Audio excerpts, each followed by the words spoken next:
The snow fell in silent sheets outside the hospital windows, blanketing the world in white as I finished my 12-hour shift. My scrubs clung to my body, still damp with sweat despite the December chill. 3 cardiac arrests, 1 successful. The weight of the 2 we'd lost hung on my shoulders as I trudged toward the staff locker room. "Emma, you look dead on your feet." Nurse Martinez glanced up from her charting. "Go home before you collapse." I managed a weak smile. "Just need to change and I'm out of here." My fingers trembled slightly as I dialed the combination to my locker. Exhaustion. Just exhaustion, I told myself, ignoring the gnawing hunger that had become my constant companion these past months. The meager hospital salary barely covered rent and student loans, leaving little for luxuries like properly stocked groceries or heating that actually worked. The mirror inside my locker door reflected a stranger, hollow-cheeked, dark circles beneath once bright blue eyes, blonde hair pulled back in a messy bun. 27 and I looked 40. I changed quickly, exchanging scrubs for worn jeans and layers of sweaters. My apartment would be freezing tonight. Outside, the hospital's employee exit spilled into the service area where ambulances occasionally idled. Tonight, the space was occupied by something entirely different. A gleaming black Bentley, its windows tinted to impenetrable darkness, engine purring with quiet power.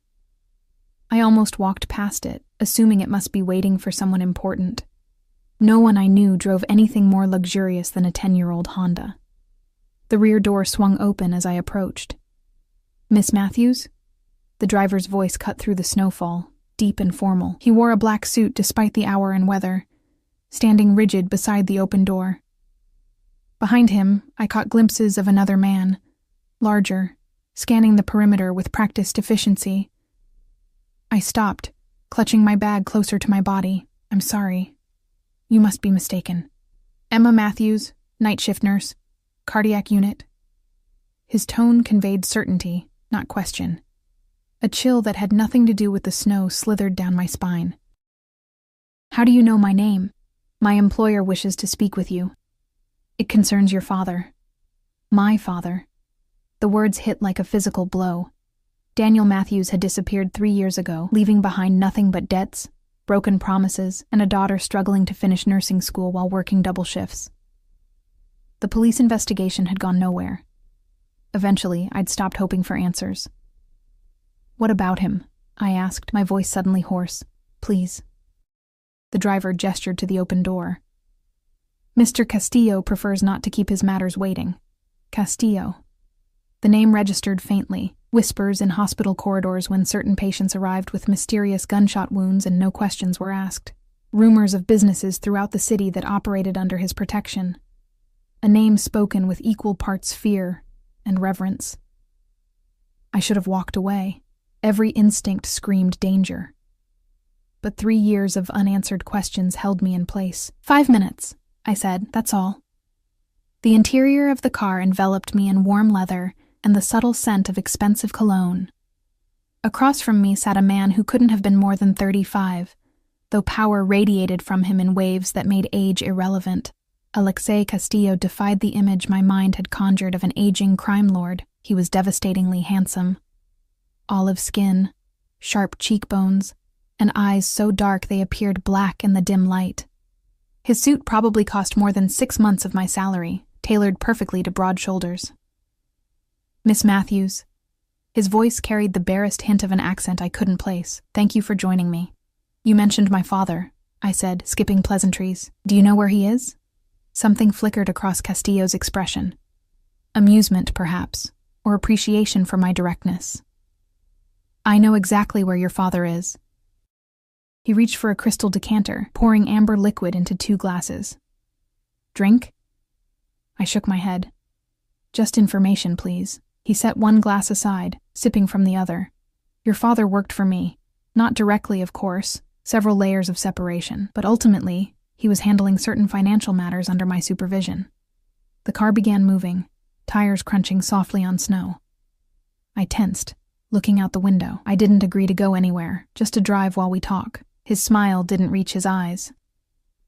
"The hospital parking lot lacks discretion." "What do you mean, he worked for you?" "My father was an accountant at Peterson Financial." A convenient front. Your father had talents that were wasted on legitimate tax preparation. Castillo studied me with unsettling intensity. 3 years ago, he made a decision that disappointed me greatly. He redirected funds that weren't his to redirect. My throat tightened. Are you saying he stole from you? I'm saying he betrayed my trust. Castillo's voice remained soft, which somehow made his words more threatening. And in my world, Miss Matthews, betrayal has consequences. The implications settled over me like ice. Did you kill him? The question hung between us, filling the car's luxurious interior with sudden tension. Castillo didn't answer immediately. Taking another measured sip of his drink. Your father is alive, he finally said. Currently enjoying an extended stay at a property I maintain in South America. The climate is significantly more pleasant than this. He gestured to the snowfall outside. Relief flooded through me, followed immediately by suspicion. If this is true, why tell me now? It's been 3 years. Castillo leaned forward slightly, closing some of the distance between us. Because it's time for your father's debt to be settled, and you're going to help make that happen. I don't have money, I said automatically. I can barely make rent. A laugh escaped him. Genuine, warm, entirely at odds with the situation. If I wanted money, Miss Matthews, I wouldn't be speaking with a hospital nurse who buys her clothes at Target. His eyes flicked over my worn sweater, missing nothing. No. What I require is something only you can provide. My heart hammered against my ribs. The car had entered an area of the city I didn't recognize. Old industrial buildings converted to high-end lofts, streets emptier and cleaner than my neighborhood. What exactly do you want from me? I asked, hating the tremor in my voice. Something quite simple. Castillo reached into his suit jacket and removed a small velvet box. When he opened it, a diamond ring caught the passing streetlights, scattering prisms across the car's interior. The stone was enormous, obscene in its opulence. I need a wife, Miss Matthews, temporarily. I stared at the ring, then at him, certain I'd misheard. Excuse me? A marriage. Purely for appearances, I assure you. His expression remained unreadable.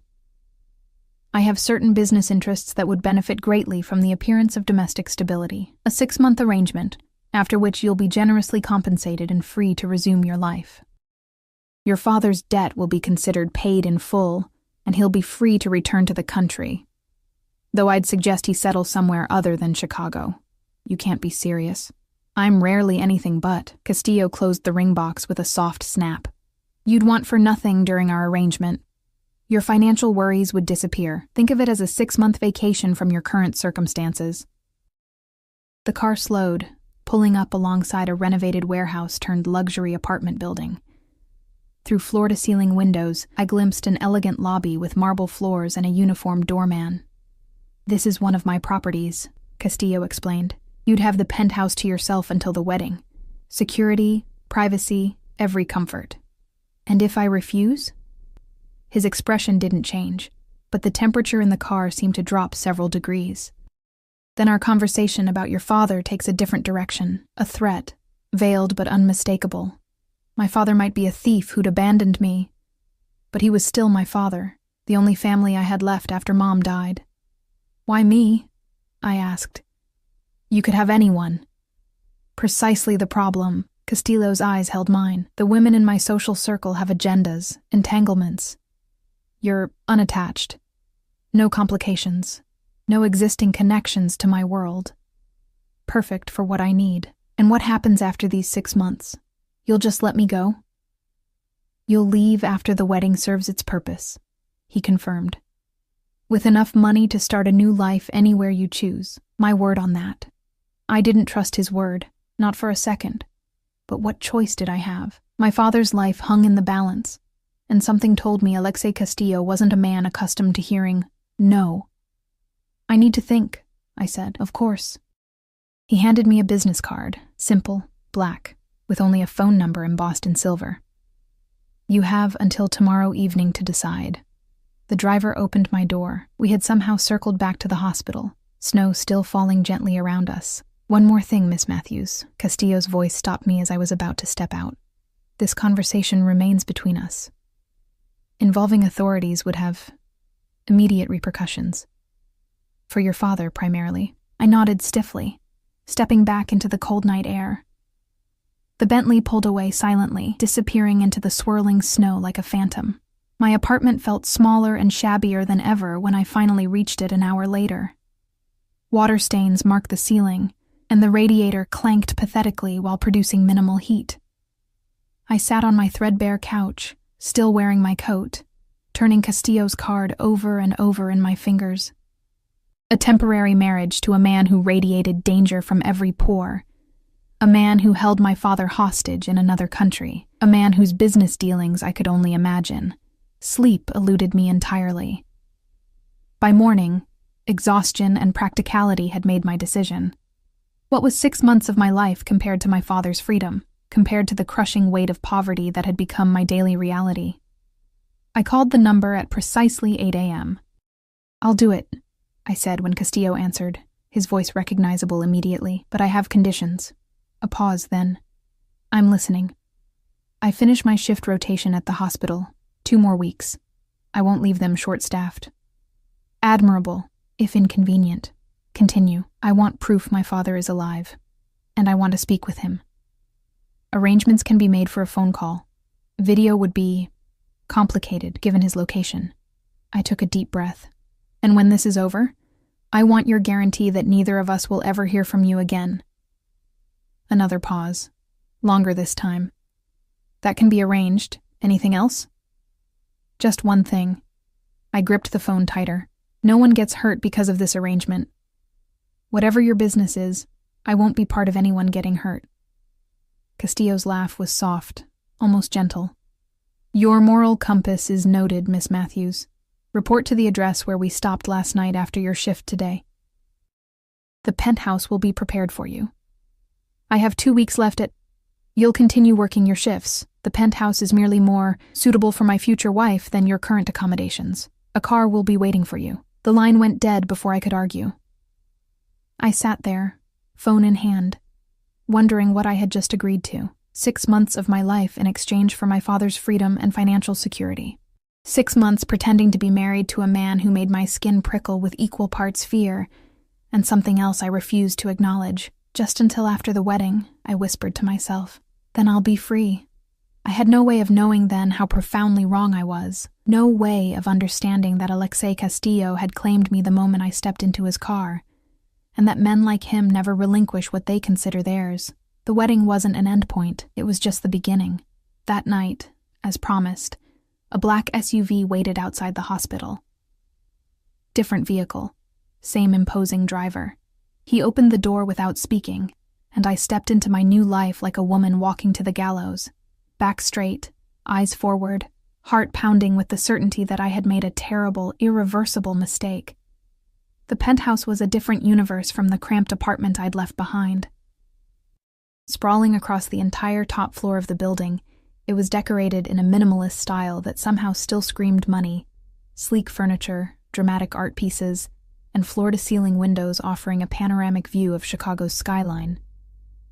"Your new home, Miss Matthews," said the driver, setting down my embarrassingly small suitcase. "Mr. Castillo had the kitchen stocked. Security is posted in the lobby and private elevator. If you need anything, press 1 on any house phone." I stood in the center of the living room, feeling small and out of place. "When will Mr. Castillo be arriving?" "Mr. Castillo maintains his primary residence elsewhere. He'll visit when his schedule permits." The man moved toward the elevator. "Your bedroom is through the hallway, last door on the right. The closet has been prepared with appropriate attire."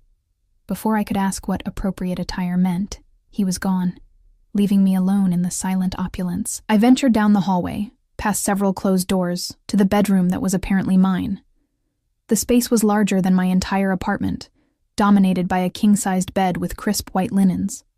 One wall was entirely glass, with electronic blinds that could be lowered for privacy.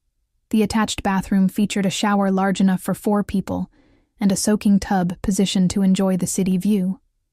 The closet, however, stopped me in my tracks. Calling it a closet was like calling the ocean a puddle. It was a full-sized room with built-in shelving, racks of hanging clothes, and an island in the center displaying jewelry and accessories. Every item still bore tags. designer names I'd only seen in magazines in my size.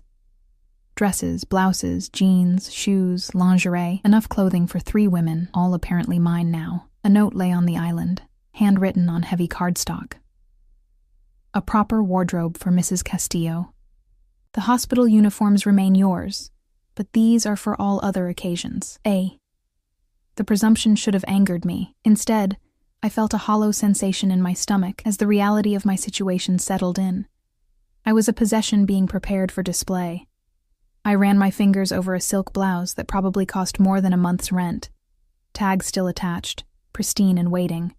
My phone buzzed in my pocket, a text from an unknown number. Car will collect you at 8 p.m. Dinner with me.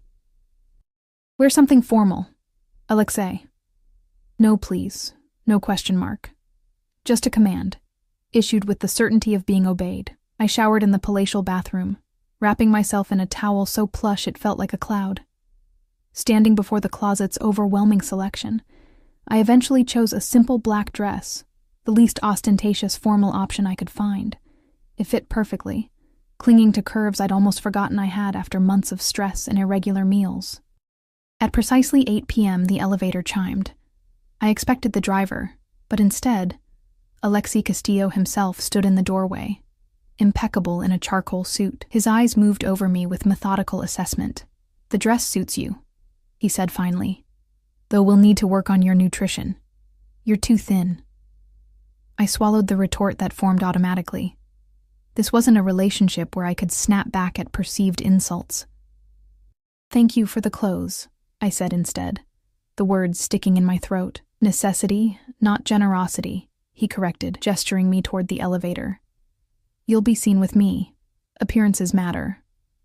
The restaurant was exclusive, the kind of place with no prices on the menu and staff who materialized exactly when needed and disappeared when not. We were seated in a private alcove, partially screened from the main dining area, but with a clear view of the entire restaurant. I noticed Alexei chose a seat that put his back to the wall. You promised me proof about my father, I said, once the waiter had taken our order, or rather, after Alexei had ordered for both of us without consultation. Direct, as always. He reached into his jacket pocket and removed a folded newspaper. Today's edition of El Tiempo, Colombia's national paper. Next came a photograph showing my father, thinner, tanner, but unmistakably alive, holding the newspaper on what appeared to be a veranda overlooking lush mountains. He's in Colombia? I asked, studying the image for any signs of distress or manipulation, a property outside Medellin. Quite comfortable, though restricted. Alexei retrieved the photo and newspaper. You'll speak with him tomorrow. 10 minutes, not a second more. Thank you. The words came automatically, and I immediately hated myself for expressing gratitude to the man holding my father captive. A slight smile curved his lips. You're learning. Learning what? The appropriate dynamics of our arrangement. His dark eyes held mine. Tell me about yourself, Emma Matthews. Beyond what my background check revealed. What did your background check reveal? I countered. Everything that exists on paper. Born in Evanston to Daniel and Sarah Matthews. Mother died of breast cancer when you were 16. Accelerated your way through nursing school with excellent grades despite working part-time. Currently specializing in cardiac care with a spotless professional record. No serious relationships in the past 2 years. No criminal history. Struggling financially due to student loans and your father's abandoned debts. He sipped his wine. But paper doesn't capture essence. Our food arrived. Perfectly seared scallops for me. Steak for him. I pushed the food around my plate, appetite diminished by his clinical recitation of my life. There's not much more to tell, I said finally. I work. I sleep. I work again. No hobbies? Passions? Dreams beyond hospital corridors? The question caught me off guard. I'd buried such thoughts so deeply beneath survival needs that they felt like luxuries belonging to someone else. I used to paint, I admitted. Watercolors mostly. Landscapes. Something flickered in his expression. Interest, perhaps. When did you stop? When 3 jobs and nursing school consumed every hour. I took a small bite of scallop, the delicate flavor barely registering. Why the interest in my hobbies? They're hardly relevant to our arrangement. Everything about you is relevant. He cut his steak with precise movements. You'll be living in my world, interacting with my associates. The more I understand you, the better I can predict your behavior. I'm not that complicated. I agreed to your terms. I'll play the part. Playing a part requires understanding the script, which brings me to our immediate future. He set down his knife and fork. The wedding takes place in 3 weeks. Small ceremony, selected guests only. Before that, we have the engagement party to attend. People need to believe this union is genuine. 3 weeks? I nearly choked on my wine. That's necessary, he interrupted. The timing is not negotiable. You haven't even told me why you need this marriage in the first place. Alexei studied me for a long moment before answering. I'm acquiring new business interests. The current owners are traditionally minded. They value family stability, continuity. A bachelor with my reputation presents certain concerns, and a hastily married bachelor doesn't. Romance makes people blind to timing. We met 6 months ago. A whirlwind courtship, love at first sight. His mouth curved into a smile that didn't reach his eyes. You were so irresistible that I proposed after just 4 months. No one will believe that. You underestimate both my reputation and human nature. People believe what they wish to believe, especially when the alternative conflicts with their interests. He reached across the table, taking my left hand in his. His skin was warm, the touch startling despite its gentleness. Which reminds me, from his pocket, he produced the same velvet box from our first meeting. This time, he opened it and removed the massive diamond ring before I could protest. With deliberate movements, he slid it onto my finger. The weight of it was immediately noticeable, foreign and heavy. There, now it's official. His thumb brushed over my knuckles, lingering a moment too long. You should know that from this moment, you're under my protection. My security team will accompany you to and from the hospital for your remaining shifts. You don't go anywhere unescorted. That's not necessary, I protested. I've managed on my own for years. His expression hardened. It's non-negotiable. You're mine now, at least in the eyes of the world. That makes you both valuable and vulnerable. The possessive declaration sent an unexpected shiver down my spine. I'm not yours. This is a business arrangement with an expiration date. Semantics. He released my hand and signaled for the check. We should discuss the rules. What rules? The boundaries of our arrangement. His voice lowered, though there was no one near enough to overhear. Rule 1. Absolute discretion. Nothing about the true nature of our relationship leaves your lips, not to anyone. Rule 2. You follow my security protocols without question. Rule 3. In public, we are convincingly enamored. No one can suspect this is anything but a love match. The server appeared with the check, which Alexei signed without looking at the amount. When we were alone again, I asked, "And what are your obligations in this arrangement?" His eyebrows raised slightly, as if surprised by my audacity. I keep your father alive and eventually free him. I provide for your every material need. I protect you from the less savory elements of my world. He stood, extending his hand to help me up. And I return your freedom after 6 months, as agreed. In the car returning to the penthouse, Alexei sat closer than necessary, his thigh occasionally brushing mine as the vehicle navigated Chicago's streets. I pressed myself against the door, creating distance. You should know, he said, breaking the silence, that I've arranged for you to take a leave of absence from the hospital after your final shift. Medical reasons. Fully paid. Your position will remain secure. You had no right. I had every right. His tone brooked no argument. Once we're married, your continued employment would raise questions. No wife of mine would work hospital shifts. For 6 months, I reminded him, after which I returned to my normal life.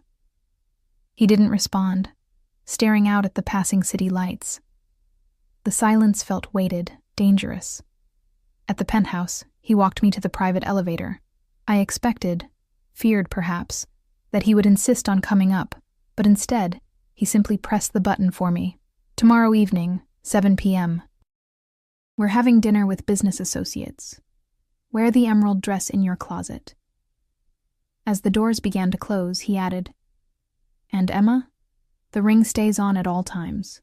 Alone in the penthouse, I stood before the windows, watching the twinkling city below. The diamond on my finger caught the light, throwing prisms against the glass.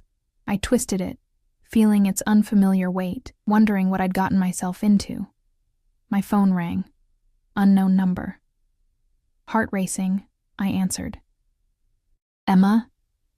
My father's voice, thinner than I remembered, crackled through the connection. Dad? Tears sprang to my eyes instantly. Are you okay? Are you hurt? I'm fine, sweetheart.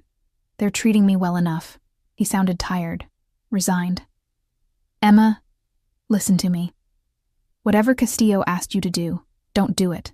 Just walk away. It's too late, Dad. I twisted the ring on my finger. I've already agreed. A sharp intake of breath. No, Emma. You don't understand what kind of man he is. I understand enough. You stole from him. Now I'm paying your debt. What did he ask for? The fear in his voice was palpable. I hesitated, then decided truth was simpler. Marriage, temporary, for appearances. Oh, God. My father's voice broke. Emma, nothing is temporary with Alexei Castillo. What he claims, he keeps. He promised I could leave after the wedding serves its purpose, I insisted. But doubt crept in, cold and insidious. Promises mean nothing to men like him. My father's voice lowered urgently. Listen to me. I never stole from him. I discovered something I shouldn't have. Evidence of what he really does, who he really is. That's why he's keeping me here. Before I could respond, the line went dead. I redialed frantically, but a mechanical voice informed me the number was no longer in service. I sank to the floor, back against the cold window glass, the city lights blurring through my tears. My father's warning echoed in my mind, competing with Alexei's smooth assurances. I looked again at the ring on my finger. Not just jewelry now, but a shackle binding me to a man whose true nature I was only beginning to comprehend. Outside, snow began falling again, soft flakes swirling past the windows like silent witnesses to the bargain I had struck. In 3 weeks, I would become Mrs. Castillo in name. But something in Alexei's eyes when he'd slid the ring onto my finger suggested he had no intention of ever letting me go, regardless of what he had promised. 6 months. I just had to survive 6 months. Then freedom, for both my father and myself. At least, that's what I desperately needed to believe. The emerald dress hung on my body like liquid, the color vivid against my pale skin. 3 weeks had passed in a whirlwind of carefully orchestrated appearances, each designed to establish our fictional romance as truth. Tonight was the engagement party, the final public performance before the wedding itself. I barely recognized myself in the mirror. Regular meals in the penthouse had filled out the hollows in my cheeks. The constant presence of Alexei's personal stylist had transformed my previously neglected hair into a glossy curtain that fell past my shoulders. The woman staring back at me looked polished, expensive, and completely foreign. Perfect, came Alexei's voice from the doorway. He leaned against the frame, watching me with that intensity that still made my skin prickle after weeks in his company. You look like you were born for this life. Appearances can be deceiving, I replied, fastening a pair of diamond earrings, another addition to the growing collection of jewelry he'd provided. Isn't that the point of all this? He crossed the room, stopping behind me. Our eyes met in the mirror's reflection. Sometimes, what begins as deception becomes truth. His hand settled on my shoulders, warm and heavy. Are you ready? The guests will be arriving soon, I nodded, unable to form words with him so close. Over the past weeks, Alexei had maintained a careful physical distance, never crossing lines that would make our arrangement more complicated than it already was. But there were moments, like now, when something shifted in his eyes, something possessive and hungry that made my heart race with equal parts fear, and something I refused to name. The engagement party was being held in the penthouse's expansive living area, transformed by an army of event planners into an elegant reception space. Flowers arranged in dramatic displays, champagne flowing freely, catering staff moving discreetly among the gathering crowd. Remember, Alexei murmured as we prepared to greet the first guests. These people aren't just social acquaintances. Every person here has significance to my business interests. Every conversation has purpose. I know my role, I assured him. The script had been drilled into me over countless dinners and outings. Adoring fiancé, captivated by Alexei's charm and generosity, blissfully ignorant of the darker aspects of his empire. The elevator delivered the first wave of guests. Men in expensive suits accompanied by women dripping in jewels that made my borrowed diamonds seem modest in comparison. I plastered on a smile and took my position beside Alexei, his hand resting possessively at the small of my back. "Alexei, you sly devil," boomed a silver-haired man with a Russian accent.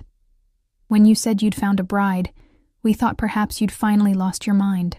Now I see you've lost your heart instead." His appreciative gaze lingered on me a moment too long. "Victor." Alexei's voice carried warmth that didn't reach his eyes. "May I present my fiancée, Emma Matthews. Emma, Victor Petrov is an old family friend." I extended my hand, which Victor kissed rather than shook. "The pleasure is entirely mine," he said, still holding my fingers. "Our Alexei has always been so selective. You must be extraordinary to have captured him so completely." Alexei's hand tightened almost imperceptibly at my waist. "Emma is unique in every way," he said, smoothly extracting my hand from Victor's grasp. "She works miracles with cardiac patients, saving lives while stealing mine." The practiced line rolled off his tongue with convincing sincerity. I looked up at him with what I hoped appeared as adoration, rather than the complex tangle of emotions that actually churned within me. "You give me too much credit, darling." Victor's wife, at least 30 years his junior, appeared at his elbow, her smile tight and assessing. "How did you two meet?" she asked, the question innocent enough, but her tone suggesting she was looking for inconsistencies. "Through mutual acquaintances," Alexei answered smoothly. "At a hospital charity gala last fall."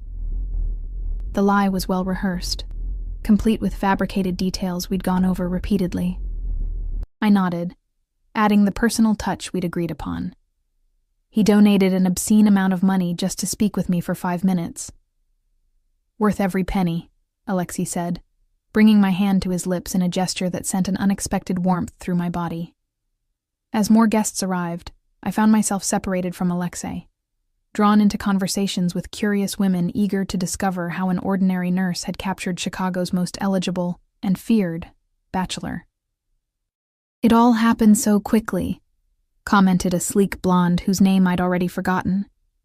"Alexei has never shown interest in settling down before." "When you know," I replied, with the breezy confidence of a woman secure in her relationship rather than one participating in an elaborate charade. "And you're not intimidated by his world?" asked another woman, this one older, with knowing eyes that missed nothing.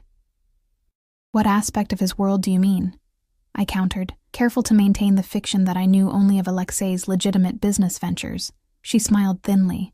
"The power, the responsibilities, the expectations that come with being Mrs. Castillo." Before I could formulate a response, a warm arm slipped around my waist.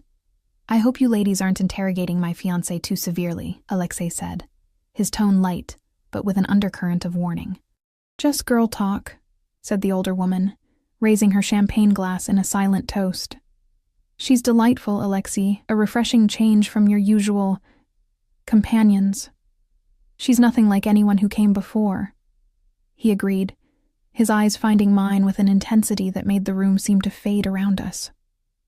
For a moment, the performance felt dangerously close to reality. The evening progressed in a blur of introductions and carefully navigated conversations. I sipped champagne sparingly, aware of the need to maintain absolute control. Throughout it all, Alexei remained attuned to my location, even when across the room, his gaze finding me periodically as if to assure himself of my presence. It was during a rare moment alone, as I slipped into the kitchen for a brief respite from the performance, that I encountered a face I hadn't been introduced to. A man with cold blue eyes, and an air of danger different from but equal to Alexei's. "So you're the bride," he said, leaning against the counter as staff moved around us. "Interesting choice." "I'm sorry, I don't think we've met," I replied, immediately on guard. "Marco Vega." He didn't offer his hand. "Alexei and I have overlapping interests." "I see. Are you a business associate?" Marco's smile didn't reach his eyes. "Sometimes competitor, sometimes collaborator, always watching." His gaze traveled over me with clinical assessment. You're not what I expected. What did you expect? Someone more aware of what she's walking into. He stepped closer, lowering his voice. Alexei doesn't do temporary, sweetheart. Whatever he told you about this arrangement, I guarantee there's more to it. My heart stuttered. I don't know what you're talking about. No? Marco's eyes narrowed. Your father's situation in Colombia is precarious. Did Alexei mention that the property where he's staying belongs to me, not him? That your daddy's continued comfort depends entirely on my goodwill? The blood drained from my face. What do you want? Smart girl, cutting to the chase.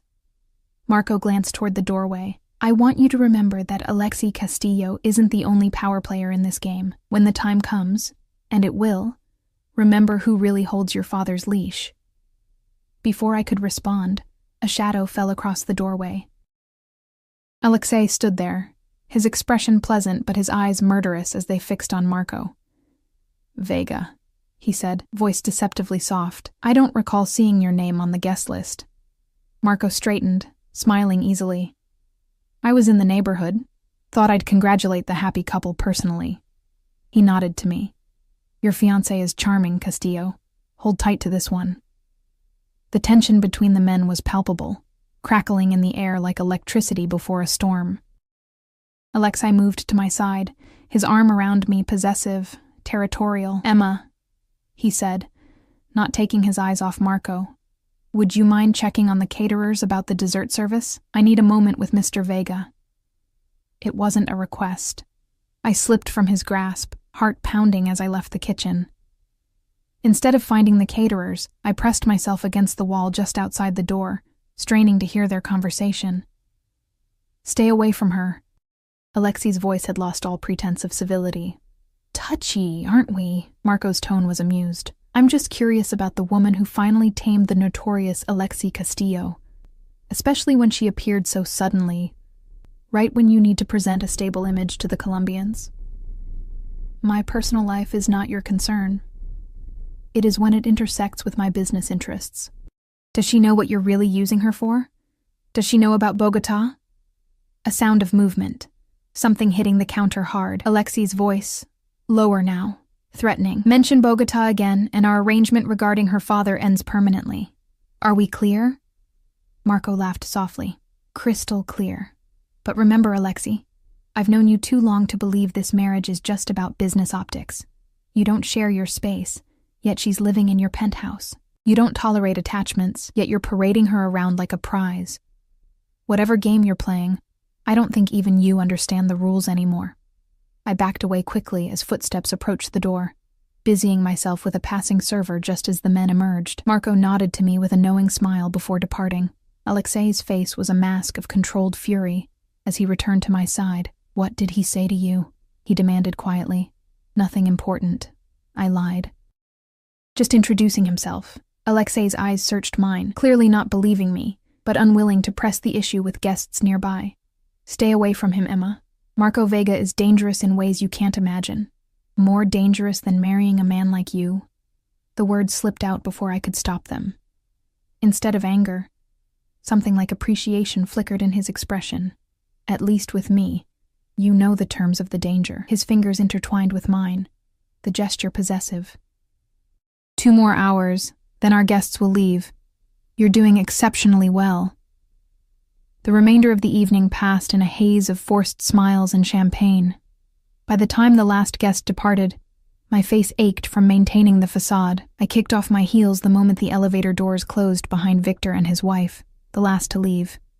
Finally, I breathed, sinking onto the sofa and massaging my feet. Alexei loosened his tie, watching me with an unreadable expression. You impressed them, even Victor's wife, and she despises everyone. Good.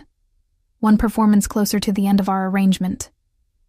I reached for the ring, intending to remove it now that no one was watching. Leave it on, Alexei said sharply. There's no one here to see. I'm here. He poured himself a drink from the bar, and it stays on until our agreement concludes. I sighed, too tired to argue. Fine. What was that with Marco Vega, and what's in Bogotá that I should know about? Alexei stilled, glass halfway to his lips. You were eavesdropping. I was protecting my interests. If my father's situation is more complicated than you've led me to believe, your father is fine as long as you fulfill your end of our bargain. He set down his glass with controlled precision. Marco was attempting to create discord. It's what he does. Was he lying about owning the property where my father is staying? A muscle ticked in Alexei's jaw. No, our business arrangements are complex. But your father's situation remains under my control. And Bogota? Is none of your concern. His tone left no room for argument. You agreed to play a role, Emma, not to become involved in my business affairs. I stood, suddenly angry. I agreed to a temporary marriage to save my father. If there's more to this arrangement than you've disclosed, I deserve to know. Alexei crossed the room in 3 long strides, stopping inches from me. This close, I could smell his cologne, feel the heat radiating from his body. There are aspects of my world you're safer not knowing, he said, voice dangerously soft. Trust that I'm protecting you by keeping certain information compartmentalized. Trust. I laughed bitterly. You're holding my father hostage. You've forced me into a fake engagement. Trust isn't exactly the foundation of our relationship. Something flickered in his dark eyes. Hurt, perhaps, quickly masked by iron control. The wedding is in 5 days. After that, the most difficult part of our charade will be complete. His hand rose, fingers brushing a strand of hair from my face with unexpected gentleness. You should rest. Tomorrow we have the final fitting for your dress. The sudden shift in his demeanor left me off balance. Alexei, I said, holding my ground despite his proximity. Whatever game you and Marco Vega are playing, don't make my father a pawn in it. Your father made himself a pawn the moment he accessed files he had no business seeing. Alexei's fingers trailed down my cheek, coming to rest beneath my chin. But you're no pawn, Emma Matthews. Never make the mistake of thinking you are. Before I could process his words, he leaned down and pressed his lips to mine. Our first kiss, brief but deliberate, sending an electric current through my body that left me frozen in shock. Get some sleep, he murmured, stepping back. The staff will clean up in the morning. He turned and walked toward the elevator, leaving me standing in the middle of the empty party, fingers pressed to lips that still tingled from his touch, mind racing with questions I was increasingly afraid to have answered. As the elevator doors closed behind him, I sank back onto the sofa, surrounded by the remnants of our fraudulent celebration. 5 days until the wedding, 5 days until I officially became Mrs. Castillo. And despite all evidence suggesting I should run as far and fast as possible, some traitorous part of me wondered what it would be like if this weren't all an elaborate performance, if the possessive gleam in Alexei's eyes when he looked at me were genuine, if that kiss had been born of desire rather than calculation. Dangerous thoughts, especially since Marco Vega's warning continued to echo in my mind. Alexei doesn't do temporary. The diamond on my finger caught the light, winking at me like it knew secrets I had yet to discover. Secrets that might prove Marco right. That once Alexei Castillo claimed something, he never let it go. The morning of my wedding dawned crisp and clear, sunlight spilling through the penthouse windows in golden ribbons that belied the turmoil inside me. 5 weeks ago, I had been a nurse struggling to pay rent. Today, I would become the wife of one of Chicago's most feared men. Arms up, instructed the stylist, lifting the custom wedding gown over my head. The silk settled against my skin like water, cool and fluid. 2 assistants immediately began fastening the long row of tiny pearl buttons that ran down my spine. I hadn't seen Alexei in 2 days. A traditional separation before the wedding, he'd explained, though I suspected it had more to do with business than tradition. The last time we'd spoken had been during the rehearsal dinner, where he'd played the role of besotted groom with such conviction that even I had moments of forgetting it was all performance. "You look stunning," said Sophia, Alexei's personal assistant who had been assigned to oversee my preparation.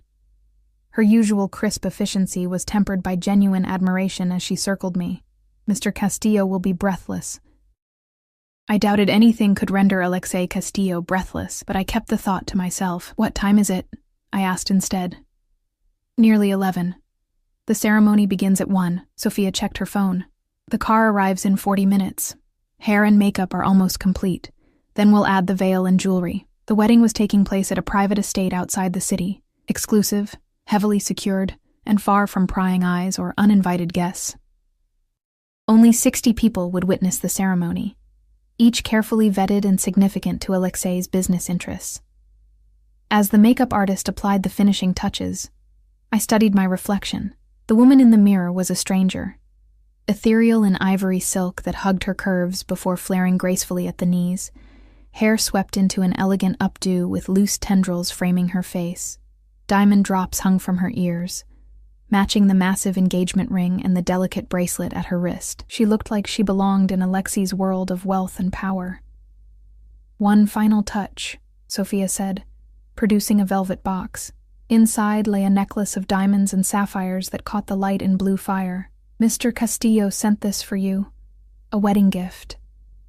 The piece was exquisite, vintage by the look of the setting, and worth more than I would have earned in 10 years at the hospital.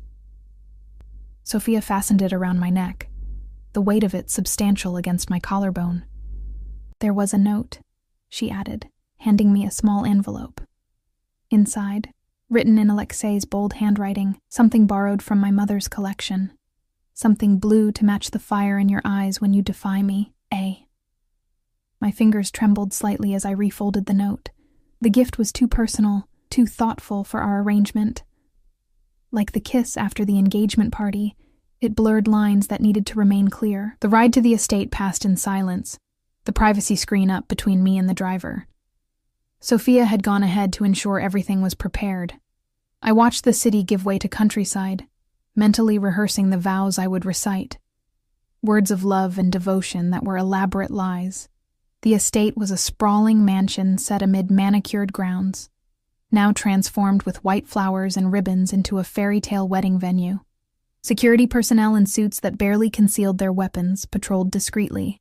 As my car pulled into the circular drive, I spotted several men I recognized as part of Alexei's inner circle, stationed at strategic points around the property. Sophia met me at the entrance, ushering me through a side door to avoid early glimpses from arriving guests. "Everything is perfect," she assured me, leading me to a luxurious suite that had been converted into a bridal preparation room. "Mr. Castillo has arrived and is greeting select guests. The ceremony area is ready." My stomach nodded with nervous energy. "Sophia, I need a moment alone." She hesitated, then nodded. 10 minutes. Then we need to be in position. When the door closed behind her, I sank onto a velvet chaise, careful not to wrinkle the gown. The room's window overlooked the ceremony area, white chairs arranged in neat rows, an arbor dripping with flowers, string quartet setting up beside a small reflecting pool. It was beautiful, tasteful, and entirely surreal. My phone, a new secured device Alexei had provided, buzzed with a message. "Unknown number. They're moving your father. Tonight. Whatever Castillo promised, it's happening now. Be prepared. Marco Vega." It had to be. I tried calling the number back, but it had already been disconnected. Before I could process the implications, a soft knock came at the door. "Emma?" Sophia's voice. "It's time." The ceremony was a blur, faces turning as I walked down the aisle alone. No father to give me away, a detail that felt cruelly ironic. Alexei waiting at the arbor looking devastating in a black tuxedo, his expression softening in apparent wonder as I approached. For something arranged purely for appearances, no detail had been overlooked. The vows we exchanged were personalized. Romantic without being maudlin, Alexei's hands remained steady as he slid the platinum band onto my finger, while mine trembled slightly as I performed the same action. When the officiant pronounced us husband and wife, Alexei's kiss was gentle but possessive, lingering just enough to elicit approving murmurs from the assembled guests. "You're trembling," he whispered against my ear as we turned to face our audience as husband and wife. "Good acting," I whispered back, forcing a radiant smile. His arm tightened around my waist. "You're magnificent," he said. And for a disorienting moment, I couldn't tell if he was still performing or expressing genuine admiration. The reception that followed was lavish but intimate, a 5-course meal served in the estate's grand ballroom, followed by dancing under crystal chandeliers. Alexei remained at my side throughout, his hand often at the small of my back, possessive and guiding. To anyone watching, we appeared deeply in love, exchanging glances, laughing at private jokes, moving together as if we'd been partners for years, rather than reluctant collaborators for weeks. "You should eat something," Alexei murmured during a moment between conversations. "You've barely touched your plate." "I'm not hungry," I replied, eyes scanning the room for any sign of Marco Vega among the guests. He wasn't there, either not invited or deliberately keeping his distance. "What's wrong?" Alexei's perception was unnervingly acute. "Something's changed since this morning." I met his gaze, searching for deception. "They're moving my father tonight." His expression remained carefully neutral, but a muscle ticked in his jaw. "Who told you that? Does it matter? Is it true?" Alexei glanced around, ensuring no one was within earshot. "Yes. It was always the plan. Once the wedding was complete, your father would be relocated to ensure his safety during the next phase." "Next phase?" My fingers tightened around my champagne flute. "What next phase? Our agreement was that he would be released after the wedding. And he will be. But these things require careful timing and coordination." Alexei's hand covered mine, ostensibly affectionate but effectively stopping me from causing a scene. "This isn't the place for this conversation, Emma." "When is the place?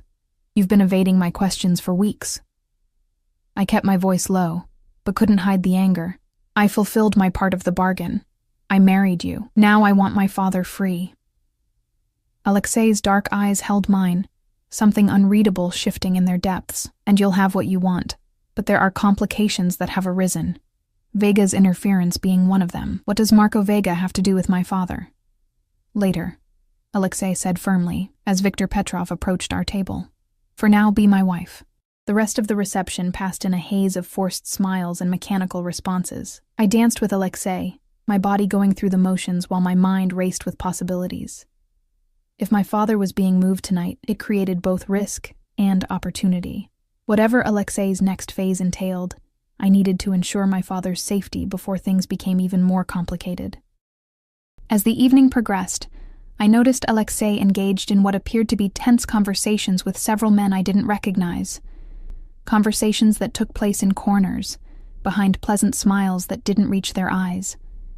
Business, conducted between champagne toasts at his own wedding. It was after midnight when we finally bid farewell to the last guests. The staff had begun dismantling decorations, and the security team was conducting final sweeps of the property. Alexei's hand remained possessively at my waist as we climbed the grand staircase to the suite where we would supposedly spend our wedding night. "Your things have been moved to the master bedroom," he said as he unlocked the door. "We'll stay here tonight, then fly to the Cayman Islands in the morning for a brief honeymoon." "Honeymoon?" I stepped away from him once the door closed behind us. "That wasn't part of our agreement. Appearances, Emma. Newlyweds take honeymoons." He removed his tie with efficient movements. "It's only for 3 days. Then we return to Chicago and settle into married life." I stared at him, finally giving voice to the question that had been building for weeks. "What happens after the 6 months, Alexei? Really?" He paused, studying me with those unfathomable dark eyes. "You're free to go, as agreed. Your father will be established with a new identity in a location of his choosing, with sufficient funds to start over. You'll receive the compensation promised. And divorce? When the time is right." He resumed undressing, removing his jacket and cufflinks with methodical precision. "For now, we have more pressing concerns. Your father is indeed being moved tonight. Marco Vega has been trying to leverage his position to gain advantage. I need to ensure the transfer happens according to my terms, not his." I sank onto the edge of the bed, suddenly exhausted. "I don't understand any of this. What does Marco want? What do you want? Why is my father so important?" Alexei was silent for a long moment, as if weighing how much to reveal. Finally, he sat beside me, careful to maintain a small distance between us. "Your father discovered evidence of money laundering through seemingly legitimate businesses, operations that implicated not only me but several international partners, including Marco Vega. But what he found went deeper than financial crimes. There were records of other activities, things that would interest federal authorities on multiple continents. So he is a hostage to your criminal empire. I laughed bitterly. At least be honest about that much. He's alive because of me, Alexei countered, voice hardening. Others wanted him eliminated immediately. I argued for containment instead, and then used him to force me into this arrangement. I gestured at my wedding dress, still immaculate despite the long day. What was so important about marrying me? The business story is wearing thin, Alexei. No one needs a wife this badly for business optics. His eyes locked with mine, intensity radiating from him in almost palpable waves.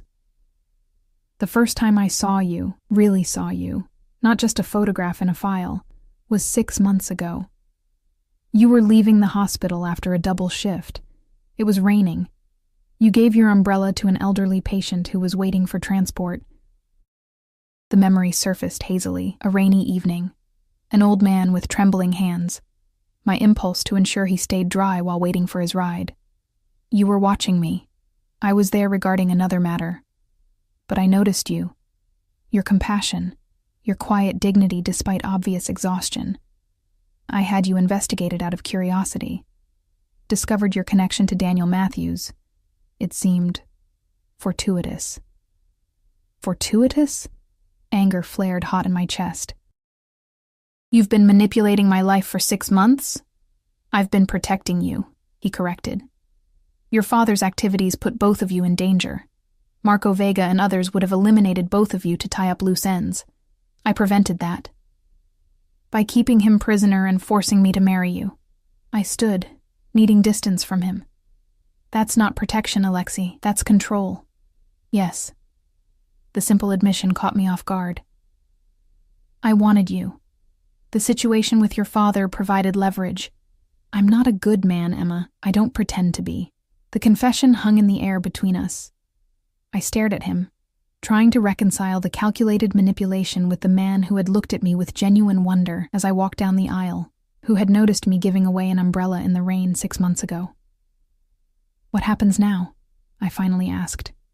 Tonight, with my father.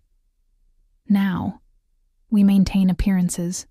Alexei stood, approaching me with measured steps. We're newlyweds.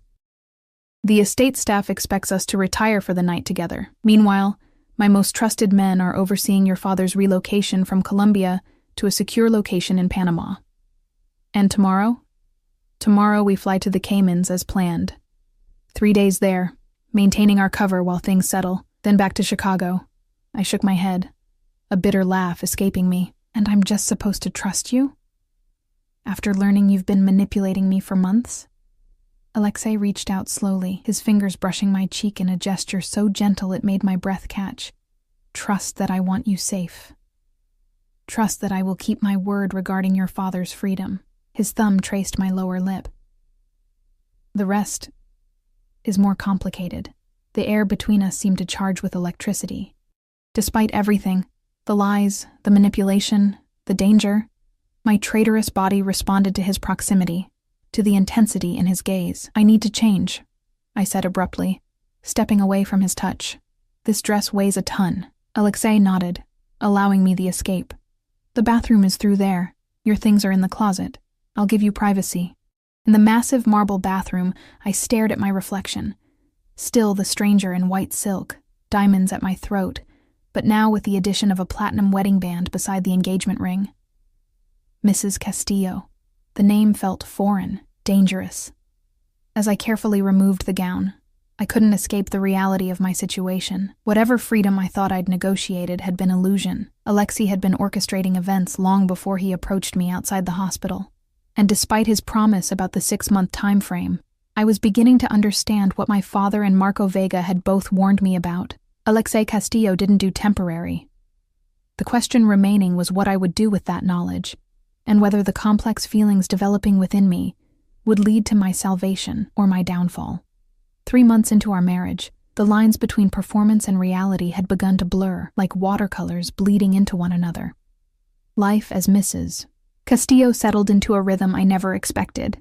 Complex, dangerous, and increasingly difficult to imagine abandoning. The Cayman Islands honeymoon had extended from 3 days to 2 weeks, with Alexei conducting business remotely while I adjusted to my new reality.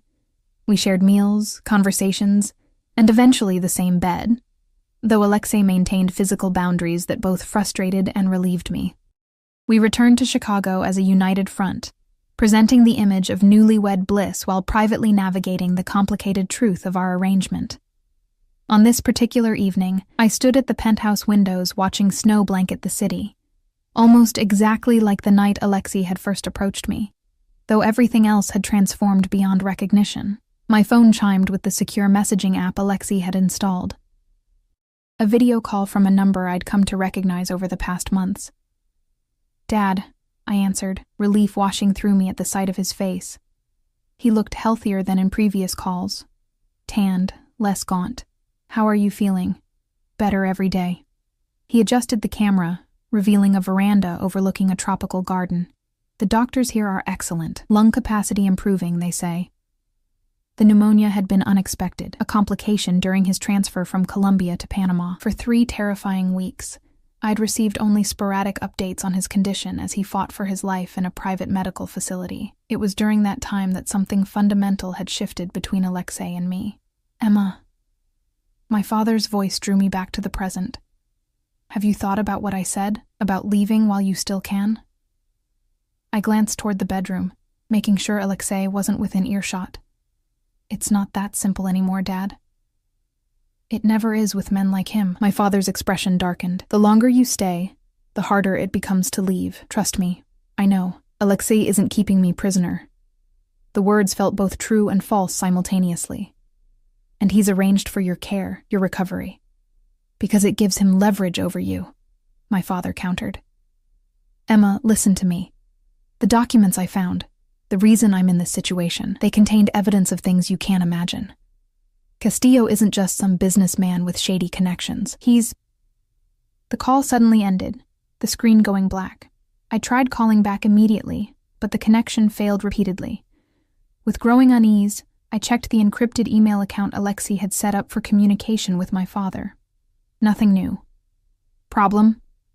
Alexei's voice came from behind me, making me jump. He stood in the doorway to our bedroom, casually elegant in a charcoal sweater and tailored slacks, watching me with those perceptive eyes that seemed to miss nothing. "The call with my father cut out," I said, deciding honesty was safer than being caught in a lie. "I can't reconnect." Alexei crossed to the bar, pouring himself a measure of scotch. "The secure connection sometimes experiences delays. Try again tomorrow." Something in his tone raised my suspicions. "Did you terminate the call?" He turned to face me, expression neutral. "Why would I do that?" "Because my father was about to tell me something you don't want me to know." A slight smile curved his lips.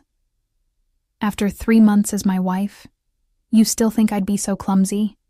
He approached, handing me a glass of wine I hadn't asked for, but accepted anyway. "Your father's connection likely dropped because of the storm system moving through Panama. Nothing more sinister than weather." I wanted to believe him. Part of me, a growing part, did believe him. But doubt lingered, nurtured by my father's persistent warnings and the glimpses I'd caught of Alexei's business operations. "We need to discuss the 6-month timeline," I said, changing tactics. "We're halfway through our agreement." Alexei's expression shifted subtly, a tightening around his eyes. "Is living as my wife so unbearable that you're counting the days?" The question caught me off guard with its hint of vulnerability. "That's not what I meant. I just need clarity." He studied me for a long moment, then set down his glass and crossed to the windows where I stood. Chicago sprawled beneath us, lights twinkling through falling snow like stars captured in a glass dome. "The situation has evolved since our original agreement," he said finally. "Marco Vega's interference, your father's illness, certain business developments, you're extending the timeline. It wasn't a question. I'm suggesting we reassess what both of us want." He turned to me, close enough that I could feel the heat radiating from his body. "These past months, have they been only performance for you, Emma?" My heart accelerated traitorously. "Don't do that," I said, voice low. "Don't pretend this is about feelings when it's about control. Is it impossible that it could be both?" His hand rose to my face, fingers tracing my cheekbone with feather-light precision. "I've watched you these past months. How you've adapted to my world, how you've learned to navigate its complexities. How you look at me when you think I don't notice. I stepped back, needing distance from his intoxicating proximity. Stockholm Syndrome isn't the same as genuine emotion, Alexei. Something like hurt flashed in his eyes before his expression hardened. Then perhaps we should clarify the terms of our continued arrangement. He moved toward his office. Come. There's something you should see. I followed him into the sleek space where he conducted business from home, watchful of the sudden shift in his demeanor. Alexei unlocked a hidden safe behind an abstract painting, removing a laptop I'd never seen before. After entering several passwords, he turned the screen toward me. These are the documents your father accessed, he explained, voice clinically detached. Financial records primarily. Routing of funds through shell corporations across 12 countries. Evidence of tax evasion, certainly, but nothing that justifies his continued insistence about my supposedly monstrous nature. I scanned the spreadsheets and banking information, recognizing my father's organizational style in certain details. This is what he stole from you? Not exactly. He copied these, yes, but what concerned me was his access to other files. Alexei typed another password, opening a folder containing photographs. These. The images showed Alexei with various individuals.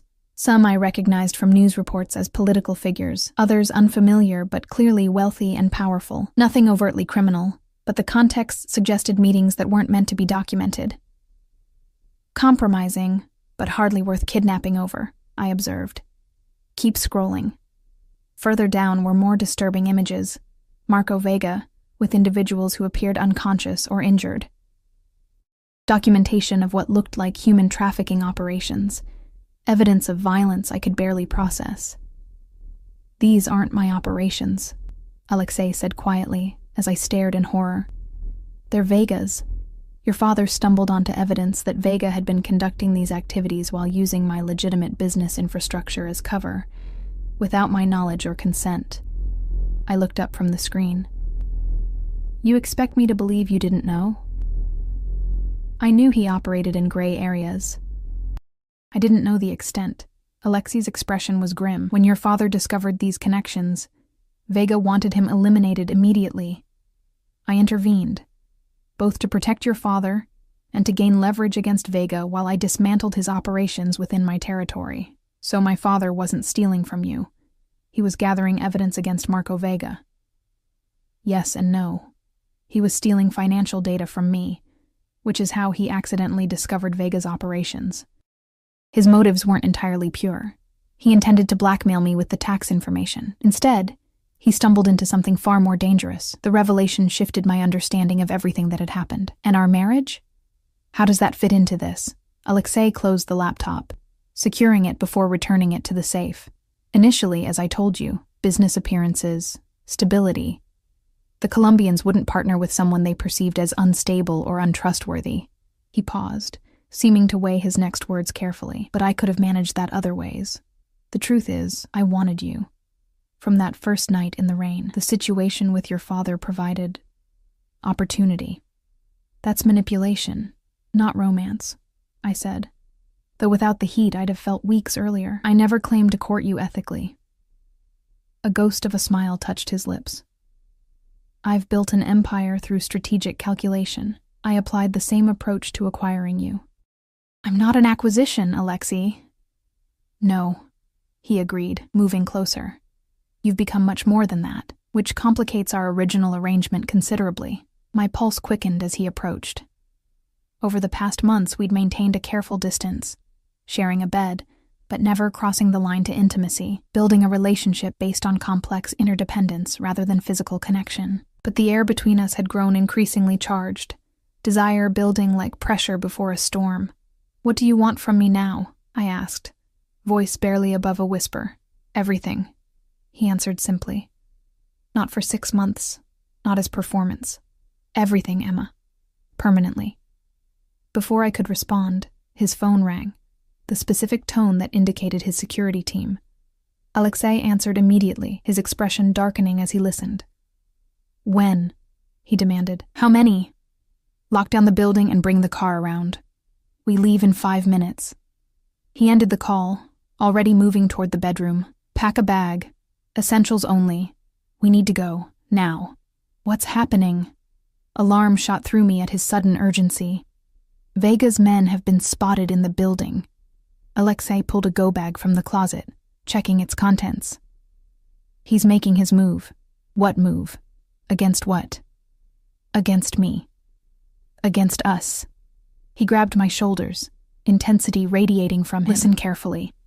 Marco Vega has been losing territory and influence for months, as I've systematically dismantled his operations. The marriage, our marriage, solidified alliances that further weakened his position. He's desperate, which makes him dangerous. Understanding dawned with sickening clarity. My father is secure, Alexei assured me. I moved him to a different facility 2 days ago, precisely because I anticipated Vega might try to use him as leverage. Relief flooded through me, followed immediately by renewed fear, as the penthouse security system emitted a soft warning tone. Alexei reacted instantly, pulling me toward a concealed panel in the bedroom wall.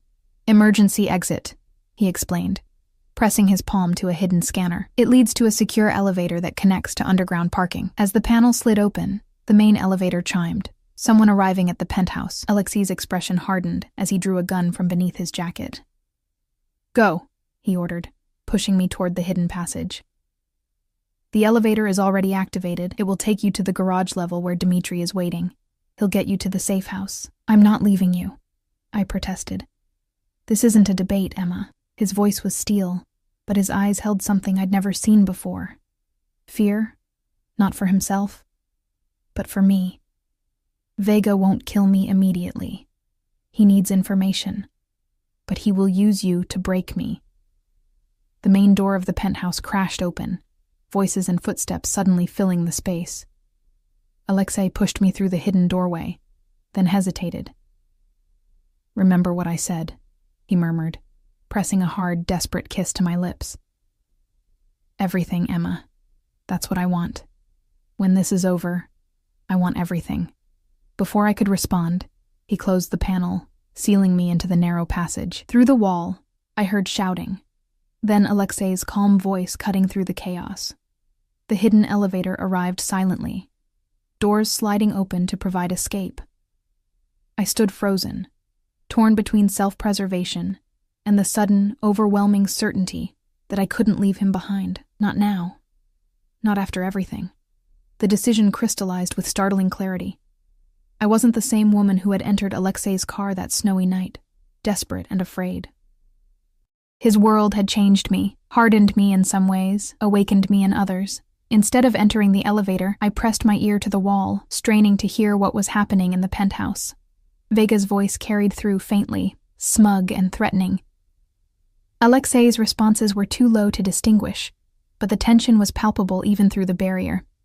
I examined the passage, noticing a service panel near the floor, likely access to electrical or security systems. Kneeling, I pried it open, revealing a tangle of wires and a small control pad. My months living with Alexei hadn't been spent in idle luxury. I'd paid attention, learned the systems and protocols that protected his world. Now that knowledge might save his life.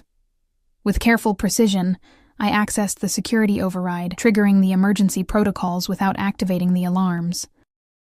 Throughout the building, security feeds would switch to backup servers, alerting Alexei's external team without warning those inside. It would take time for them to assemble. Time I needed to buy. The panel revealed another feature. A small monitor showing security camera feeds from the penthouse. I could see Alexei, seemingly relaxed despite being surrounded by 4 armed men, with Marco Vega pacing before him like a predator. "Where is she?" Vega demanded, voice now clear through the monitor's audio. "Where's your pretty nurse?" "Safe," Alexei replied simply. "Beyond your reach." Vega laughed. "Nothing is beyond my reach, certainly not your wife. Did she enjoy the conversations with her father? The ones where I fed him information designed to turn her against you, piece by piece?" My blood ran cold at the revelation. The calls with my father, his escalating warnings, the specific accusations, had been manipulated by Vega. How much of what my father had told me was genuine concern, and how much was Vega's orchestration? "It doesn't matter," Alexei said, seemingly unaffected.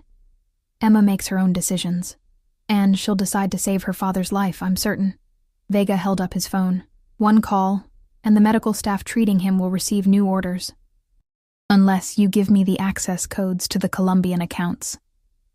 You're assuming her father is still where you left him, Alexei replied, a hint of satisfaction in his tone. A foolish assumption. Vega's expression contorted with rage. He nodded to one of his men, who struck Alexei across the face with his gun.